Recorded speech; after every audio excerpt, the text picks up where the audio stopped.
have two. So I can tell mushy ones. Hey, just remember, I'm going to tell one on you if you tell me. Everybody know that. So I have lots of mushy ones. I could tell you, you know, all the things that he's done to support me and the nice things that he said, but that's not funny.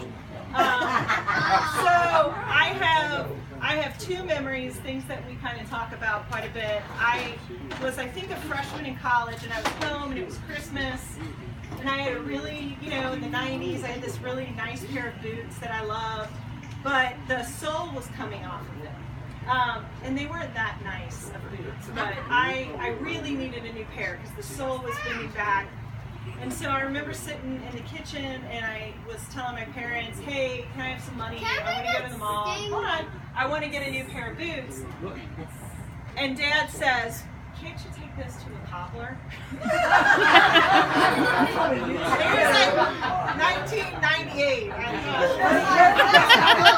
don't think they make those anymore. And then the other I'll tell, and this is... Do you Google it? Do you Google it? What's cobbler? Yeah, it's a dessert, right?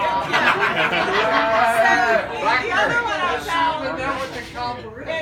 and this one is a little more Logan's, but it's pretty funny. So if you guys remember what Logan looked like when he was a senior in high school, you know, he probably weighed 150 pounds.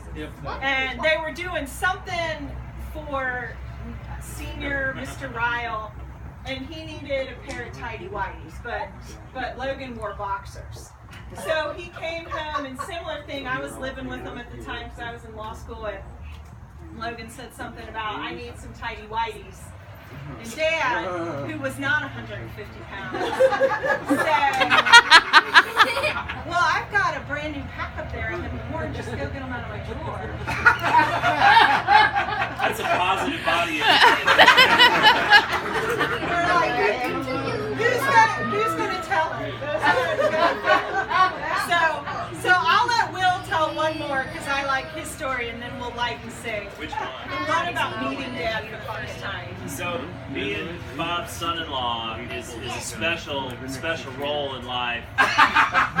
You know, he's a real sweetheart and real tender-hearted, and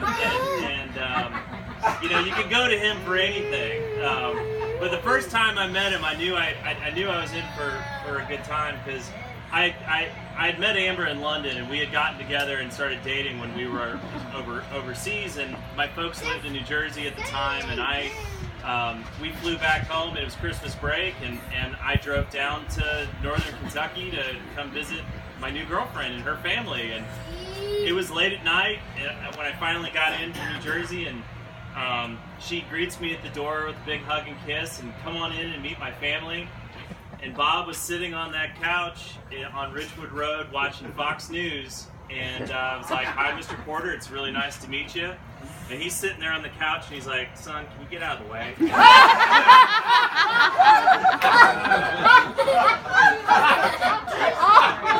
Breaking in right. It was Megan Kelly. Yeah. So, okay, then the right before we get married story. Okay, and then we gotta eat some cake. Yeah. So this sounds terrible because actually, I mean, because I feel bad telling these stories because because Bob is an excellent father-in-law. I can talk to him about anything, and we lived with them for probably 6 months and all that. But okay, so you guys were all there. We were at Ridgewood Church back in the rectory, back behind the altar. And it's those last 5 minutes before the ceremony starts. And all of my groomsmen, my buddies leave.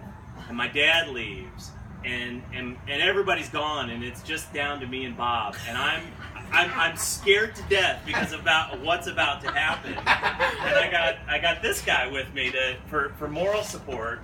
And I didn't know what to say. And I'm nervous, and I look at him, I was like, so what am I supposed to call you now? And he looks at me with this blank stare and he says, Bob. Like, you idiot. Of course. You can call me Bob. Okay, we got it.